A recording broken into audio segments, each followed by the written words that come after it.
Well, hello, boys and girls, ladies and gents, and members of the Big Red Food Army. It's your boy Big Red here, your general, and I salute you.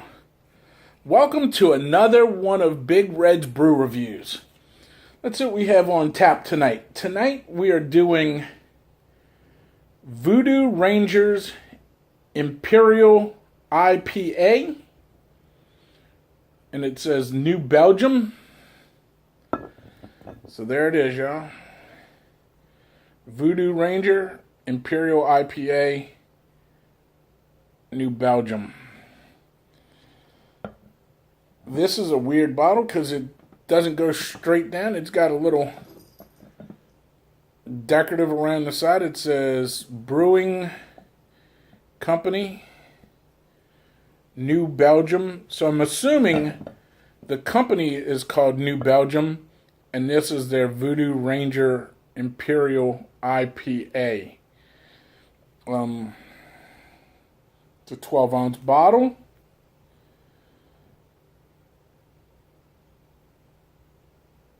It's got an expiration date on it. We haven't reached that yet, so we're good. I can't see the alcohol per volume because it's a light writing on this light background. I want to say it's like 9%. I don't know. Maybe let me go get my glasses and I'll read it. Hang on. Let me go get my glasses. I'll be right back. Okay, so I'm back. I got my reading testicles. And this is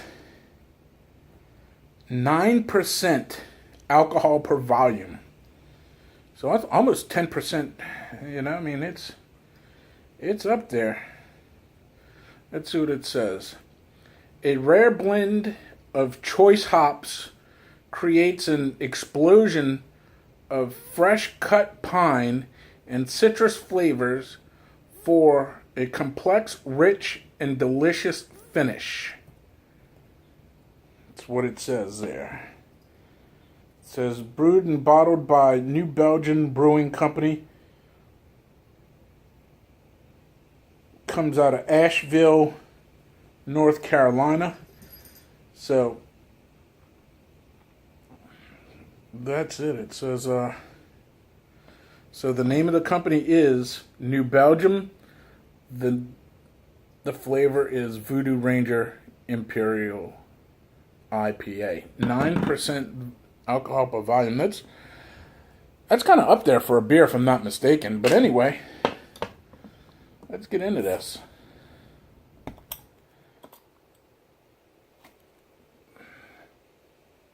The lid has, I guess, the New Belgium logo, which is a big tire bicycle. So,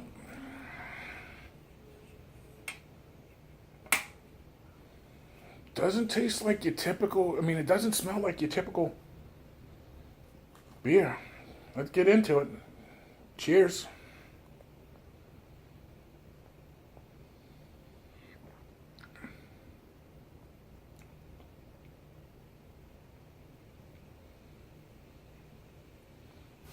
If you could see in the bottle, as soon as I pop the top, I got a head on it without even pouring it. You see that? That's crazy.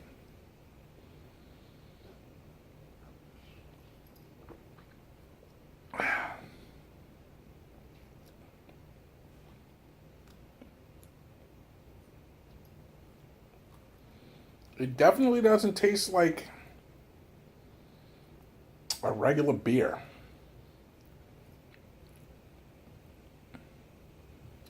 There's not a skunky afterbite. It's rather smooth going down. I'm just not a big beer fan.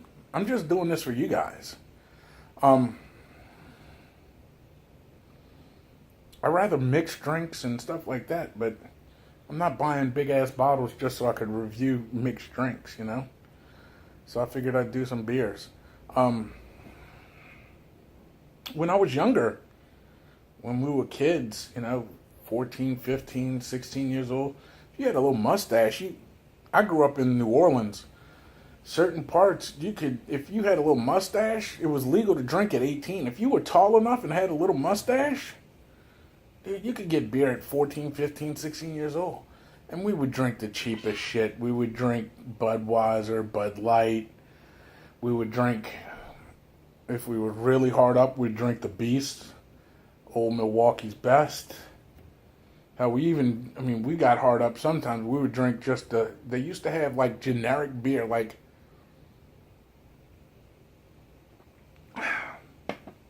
they would have one store had a yellow can and it just said beer. One place had a white can and it just said beer.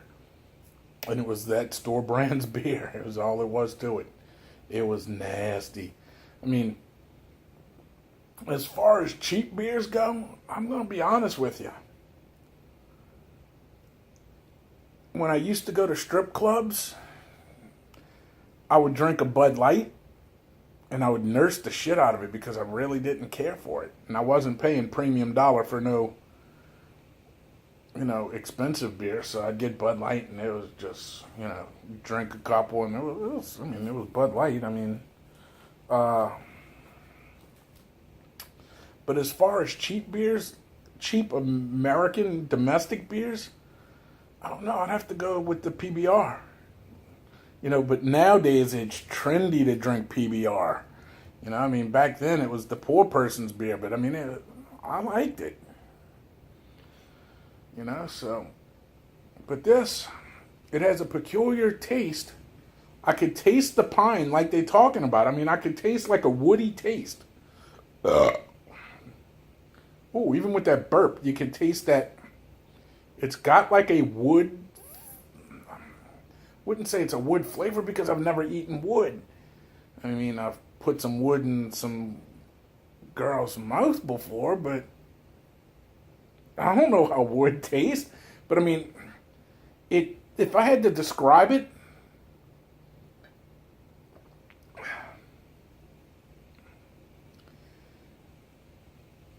it almost tastes like fresh lumber it tastes like fresh lumber cut the way it smells, if that makes any sense. It tastes like fresh lumber that's just been cut would smell. Like as you cutting some timber with a chainsaw or any kind of electrical saw and you got that smell in the air of fresh cut wood, that's what it tastes like. So they're definitely on the mark. Let me get my reading testicles. They're definitely on the mark when they say a rare blend of choice hops creates an explosion of fresh cut pine. They're dead on the money with that description. Really. It's not my bag, but, for them to jack up that alcohol to 9% and describe it and have it taste like they describe it, good on you. Good on you, New Belgium.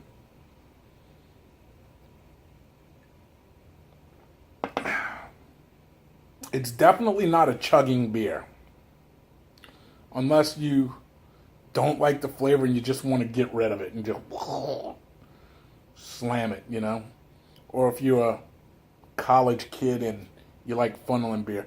Got a good story about funneling beer.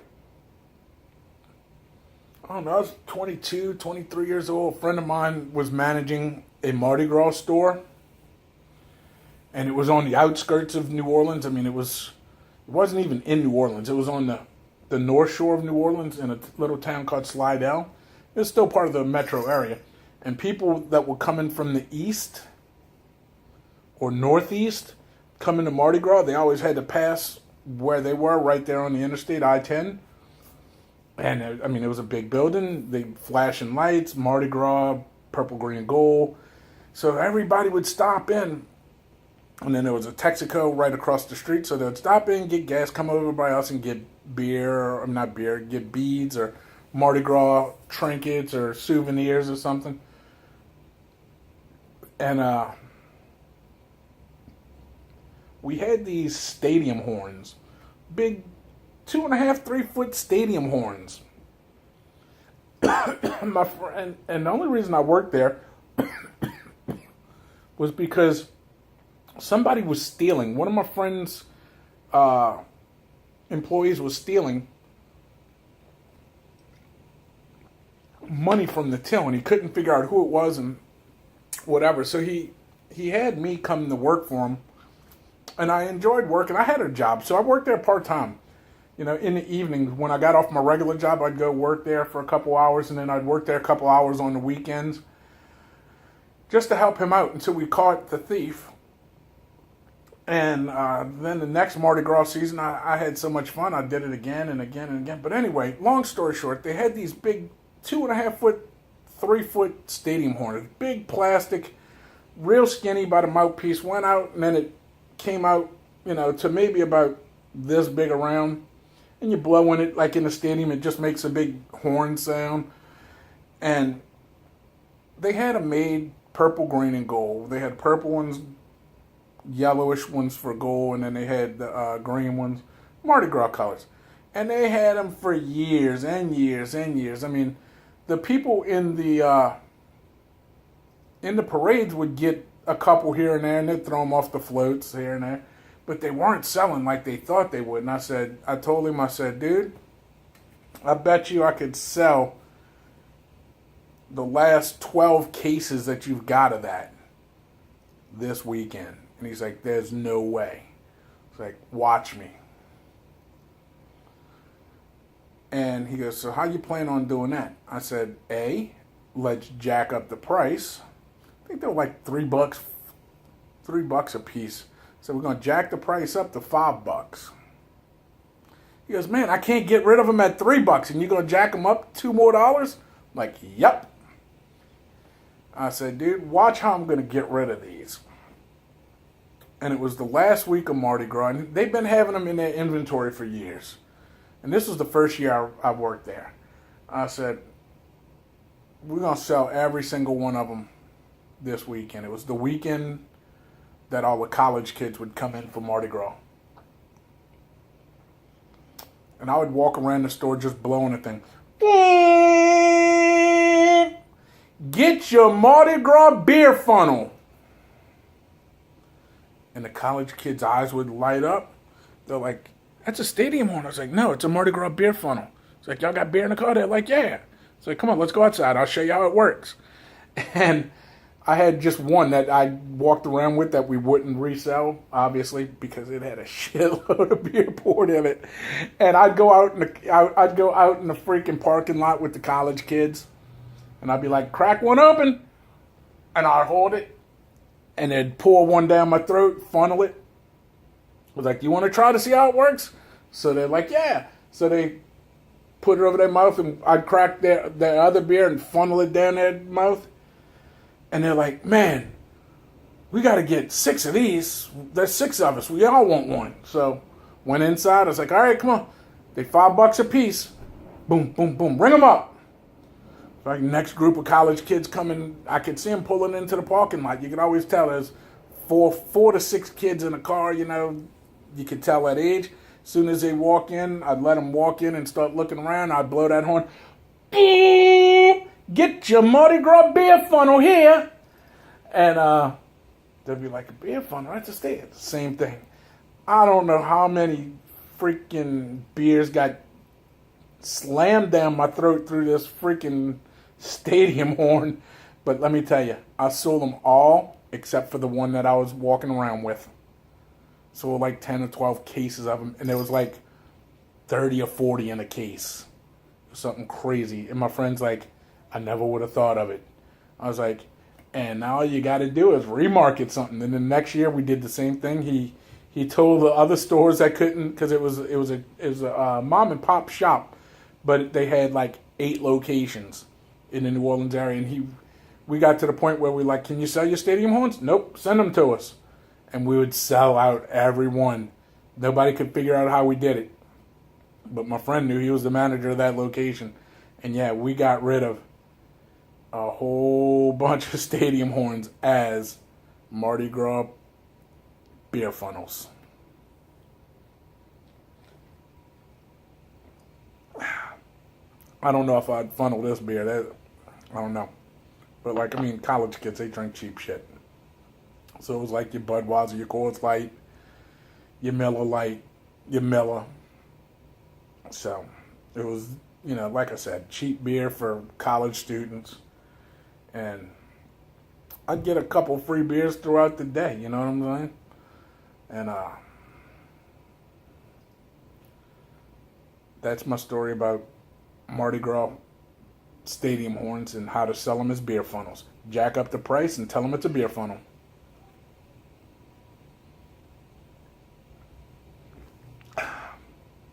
But this, I can't believe this flavor. I mean, it's not like I'm going to go out and eat timber, but it tastes like as if you were cutting a pine tree or whatever. That it tastes like if you were cutting a pine tree and you get that aroma in your snout and you smell it. Well, imagine that on your taste buds. And that's what you got here. Oh, and when you burp it up, oh, it's even stronger.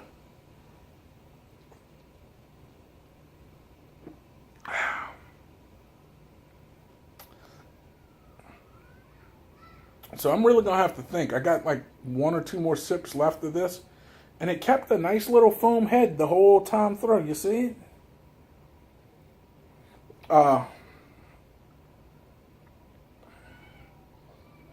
I'm not the kind of guy that's going to pour my beer into a glass. If I got a glass bottle, I'm going to drink it out the glass bottle. But, you got these hoity-toity fuckheads that, I got to pour it in a glass. I got to let it breathe. I got to sniff it. I got to swirl it. It's not a fucking wine, people. It's a beer. Drink it out the fucking bottle. Or if you got a can, drink it out the can. Now, if you're getting a beer on tap at the freaking bar or they pour you a pitcher, if that was, if you got a pitcher of beer and you're the only one drinking, fuck it. Drink it out the pitcher. Ain't no shame in my game. Why waste a glass? One more little baby sip. But I'm really going to have to think of how I'm going to rate this. I mean, because I could go a bunch of different ways. One, because I'm not too keen with this flavor. It's not like something I would want every day if I was a beer drinker. But it is what it says it is. So, I mean, you got to give them points for describing it and making it taste like they described. But then I got to take away some points because I don't like what they offering, but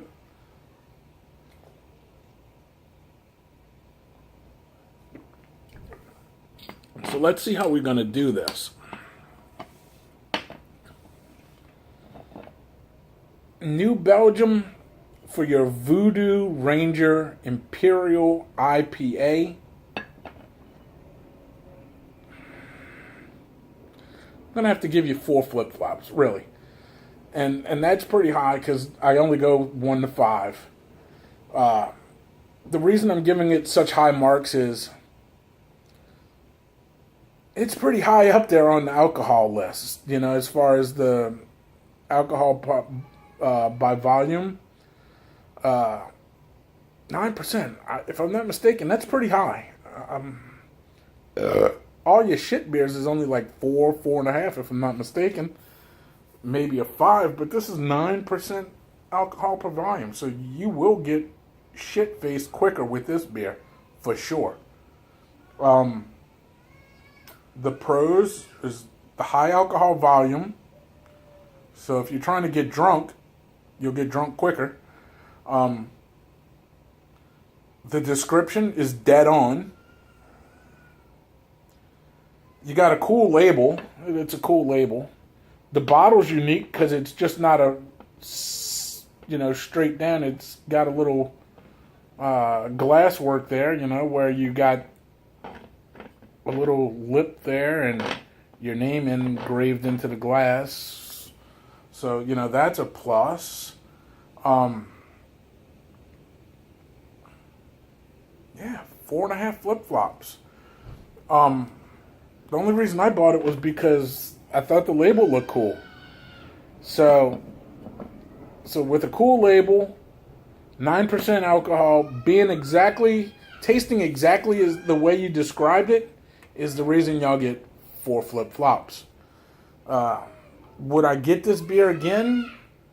Since I am not a beer drinker, I am not sure that I'll get this one again. But it is definitely worth checking out. You know, I'm glad I drank it. It like I said, it's a new experience for me with this one. Shut up, neighbor. Dude, I hate living in the ghetto next to some loud-ass fucking kids that play right outside the door. Their parents should kick them in the freaking baby ass and put them inside. It's freaking 10 after 8 in the nighttime. I mean, come on. Go wash your kid's dirty diaper ass, and fucking bring them inside. Screaming outside the door. Fuck you think this is? Anyway, I'm sorry about bitching, but I'm sure y'all heard the kid screaming, so it was justified. So yeah, 4 flip-flops. Check them out. New Belgium Voodoo Ranger Imperial IPA. One of these corners has a subscription button. Click that subscription button and please consider subscribing to this channel. I'd appreciate it. Also, next to that subscription button, there is a bell. That's the notification bell that will let you know when I have new content, because sometimes just subscribing isn't enough. The corner opposite of that, again, I don't know if it's this one or this one, there's a thumbs up, thumbs down, bop, bop, bop. Hit me over the head with a bottle with it. I don't care. Just let me know that you're watching, but we like these better. And in the center, there's a description box. Click it, open it up, make it look big like my belly, and you will see that there's a description to this video. There's also links to follow me on Facebook, Instagram, and Twitter, as well as a link to this channel's homepage where I have every series that I do separated to make it easy for you. Life is too hard enough. Watching this big fat jackass review food and drinks shouldn't make it any harder. So I got it all separated by categories for you to make life easy. So there you have it. And below that is a comment section. Type me out a comment. I'll type you out one back. Show me yours and I'll show you mine. And as always, tell your ma, tell your pa, tell your greasy grandma. Share this video with your family and friends. And show them how you've been getting down with Big Red. Maybe they want to get down with Big Red in this great big cornucopia of nonsense that we call the Big Red Show. You know, they might want to get down with this nonsense as well. Anyway, thanks for watching. I appreciate it. And I love everybody who subscribes, from my day one subscriber to the newest subscriber there. I love you all. And also, take care, drink responsibly, don't drink and drive, and I'll see you next time for another Big Red's Brew review. This is Big Red signing out, and I'll see you next time when we belly up to the bar. See ya.